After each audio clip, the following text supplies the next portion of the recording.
সকালে ঘুম থেকে উঠে আমার যা কাজ, আমার বিছানাপত্র একদম পরিষ্কার পরিচ্ছন্ন করা, তারপরে এক গ্লাস শরবত খেয়ে নিয়েছিলাম আমি। তারপরেই ছাদে গিয়েছিলাম অ্যালোভেরা মাখবো বলে, তো সেটাকে তুলে নিয়ে এসেছিলাম, তারপর মেখে নিলাম। আর আজকে আকাশটা বেশ সুন্দর লাগছে দেখতে।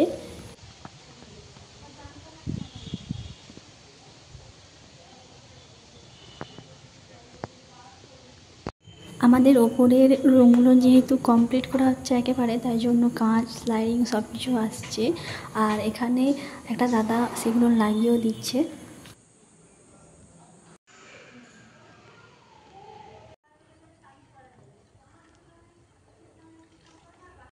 এখানে ভাই বোনের আদর দেখো শুধু।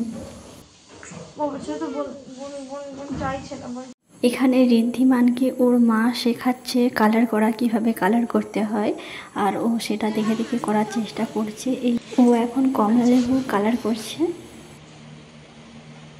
বেরিয়ে না যায় যেন।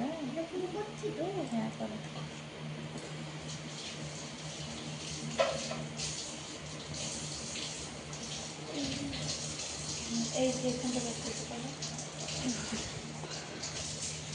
স্লাইডিংগুলো লাগিয়ে দেওয়ার পর রুমটা কিছুটা এরকম লাগছে। এখনও কিছু কাজ লাগানো বাকি আছে, যেগুলো রুমের মধ্যেই রেখেছে। আর পিপি সোনা এখানে ও দাদার একটা গাড়ি নিয়ে খেলছে। কাল আমার কলেজে প্রজেক্ট সাইন করা হবে, আর আমি আজকে প্রজেক্ট লিখতে শুরু করেছি। তো যাই হোক, সন্ধ্যাবেলা একটু ম্যাগি করেছিলাম, ম্যাগিটা খেয়ে নিয়েছি। আর আজকের মতো টাটা।